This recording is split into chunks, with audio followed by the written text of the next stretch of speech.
নমস্কাৰ মই নয়নজ্যোতিয়ে আপোনালোক সকলোকে লাৰ্ণ হিষ্ট্ৰী ইউটিউব চেনেললৈ স্বাগতম জনাইছো।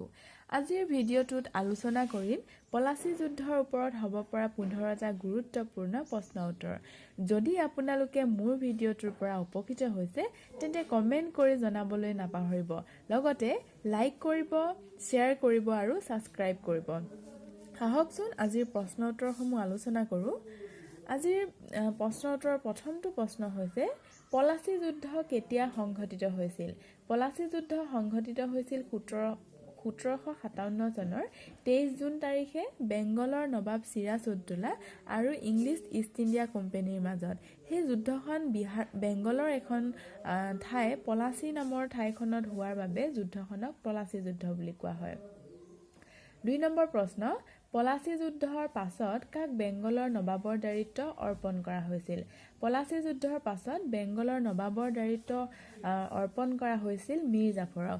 মীৰ জাফৰে যিহেতু যুদ্ধৰ শেষ পৰ্যায়ত অৰ্থাৎ পলাচী যুদ্ধৰ শেষ সময়ছোৱাত যিহেতু ইংলিছ ইষ্ট ইণ্ডিয়া কোম্পানীৰ পক্ষ গ্ৰহণ কৰিছিল আৰু সেয়েহে যুদ্ধৰ শেষত ইষ্ট ইণ্ডিয়া কোম্পানীয়ে মীৰ জাফৰক বেংগলৰ নবাবৰ দায়িত্ব অৰ্পণ কৰিছিল। 3 নম্বৰ প্ৰশ্ন, পলাচী কোন নদীৰ পাৰত অৱস্থিত? পলাচী ভগীৰথী নদীৰ পাৰত অৱস্থিত। 4 নম্বৰ প্ৰশ্ন, ব্লেক হোলৰ ঘটনা কেতিয়া সংঘটিত হৈছিল? ব্লেক হোল ঘটনা সংঘটিত হৈছিল 1756 চনৰ 20 জুন তাৰিখে আৰু এই ঘটনাটো বেংগলৰ নবাব চিৰাজউদ্দৌলাই সংঘটিত কৰিছিল বুলি কোৱা হয়। কাৰণ সেই ঘটনাটোত এটা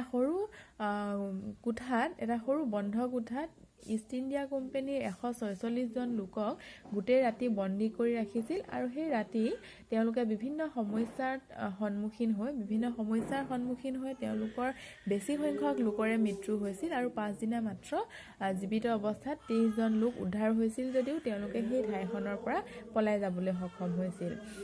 প্ৰশ্ন নম্বৰ 5, পলাচী যুদ্ধত চিৰাজউদ্দৌলাক বিশ্বাসঘাতকতা কৰা সেনাপতিজনৰ নাম কি আছিল? পলাচী যুদ্ধত চিৰাজউদ্দৌলাক বিশ্বাসঘাতকতা কৰা সেনাপতিজনৰ নাম আছিল মীৰ জাফৰ। মীৰ জাফৰে চিৰাজউদ্দৌলাক বিশ্বাসঘাতকতা কৰি যুদ্ধৰ শেষ পৰ্যায়ত ইংলিছ ইষ্ট ইণ্ডিয়া কোম্পানীৰ পক্ষ গ্ৰহণ কৰিছিল। প্ৰশ্ন নম্বৰ 6, আলীনগৰ সন্ধি কাৰ কাৰ মাজত স্বাক্ষৰ কৰা হৈছিল? আলীনগৰ সন্ধি বেংগলৰ নবাব চিৰাজউদ্দৌলা আৰু ইংলিছ ইষ্ট ইণ্ডিয়া কোম্পানীৰ হৈ ৰবাৰ্ট ক্লাইভৰ মাজত সন্ধি স্বাক্ষৰ কৰা হৈছিল। প্ৰশ্ন নম্বৰ 7, পলাচী যুদ্ধত ব্ৰিটিছৰ সেনাবাহিনীৰ নেতৃত্ব কোনে দিছিল? পলাচী যুদ্ধত ব্ৰিটিছৰ সেনাবাহিনীৰ নেতৃত্ব প্ৰদান কৰিছিল ৰবাৰ্ট ক্লাইভে। প্ৰশ্ন নম্বৰ 7, মোগলসকলৰ কোনজন সম্ৰাটে ইংলিছ ইষ্ট ইণ্ডিয়া কোম্পানীক বেংগলৰ ওপৰত বাণিজ্যিক সুবিধা প্ৰদান কৰিছিল? মোগলসকলৰ 9জন সম্ৰাট ফাৰুক ছিয়াৰে ইষ্ট ইণ্ডিয়া কোম্পানীক বেংগলৰ ওপৰত বাণিজ্যিক সুবিধা প্ৰদান কৰিছিল। প্ৰশ্ন নম্বৰ 9, খাছিতি বেগমৰ প্ৰকৃত নাম কি আছিল? খাছিতি বেগমৰ প্ৰকৃত নাম আছিল মেহৰ উন নিছা বেগম আৰু মেহৰ উন নিছা বেগমে অৰ্থাৎ খাছিতি বেগমে 1757 চনৰ পলাচী যুদ্ধত এটা গুৰুত্বপূৰ্ণ ভূমিকা পালন কৰিছিল। প্ৰশ্ন নম্বৰ 10, ফৰ্ট উইলিয়াম দুৰ্গ ক'ত অৱস্থিত? ফৰ্ট উইলিয়াম দুৰ্গ কলিকতাত অৱস্থিত। প্ৰশ্ন নম্বৰ 11, বেংগলৰ প্ৰথমজন নবাব কোন আছিল? বেংগলৰ প্ৰথমজন নবাব আছিল মুৰ্ছিদ কুলি খান আৰু মুৰ্ছিদ কুলি খানে 1717 চনৰ পৰা 1720 চনলৈ বেংগলৰ নবাব হিচাপে কাৰ্যনিৰ্বাহ কৰিছিল। প্ৰশ্ন নম্বৰ 12, কোনজন মোগল সম্ৰাটৰ সময়ত ফ্ৰান্স ইষ্ট ইণ্ডিয়া কোম্পানীয়ে ভাৰতলৈ আহিছিল? মোগলসকলৰ এজন সম্ৰাট আছিল ঔৰংজেব আৰু ঔৰংজেবৰ সময়তে 1664 চনত ইষ্ট ইণ্ডিয়া কোম্পানীয়ে ভাৰতলৈ আহিছিল অৰ্থাৎ ভাৰতৰ লগত বাণিজ্যিক সম্পৰ্ক স্থাপন কৰিছিল। প্ৰশ্ন নম্বৰ 13, খাছিতি বেগম কোন আছিল?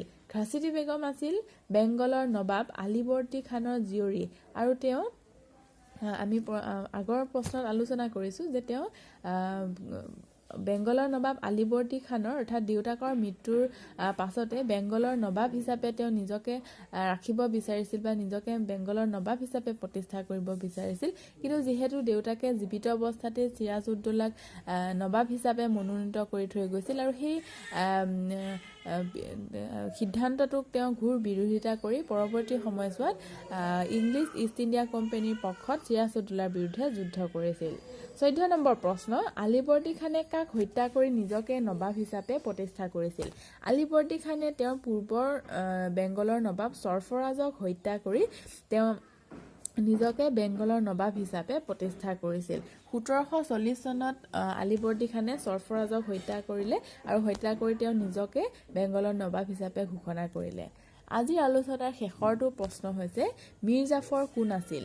মীৰ জাফৰ আছিল প্ৰথম অৱস্থাত বেংগলৰ নবাব চিৰাজউদ্দৌলাৰ এজন বিশ্বাসযোগ্য সেনাপতি, কিন্তু পৰৱৰ্তী সময়ছোৱাত চিৰাজউদ্দৌলাক বিশ্বাসঘাতকতা কৰি তেওঁ ইংৰাজৰ পক্ষ গ্ৰহণ কৰিছিল আৰু যুদ্ধৰ শেষত তেওঁ বেংগলৰ নবাব হিচাপে ইষ্ট ইণ্ডিয়া কোম্পানীয়ে বেংগলৰ নবাব হিচাপে ঘোষণা কৰিছিল। আজিৰ আলোচনাত ইমানখিনিয়ে আছিল। পৰৱৰ্তী আলোচনাত এটা নতুন বিষয় লৈ আপোনালোকৰ মাজত উপস্থিত হ'ম। আজিলৈ ইমানখিনি, ধন্যবাদ।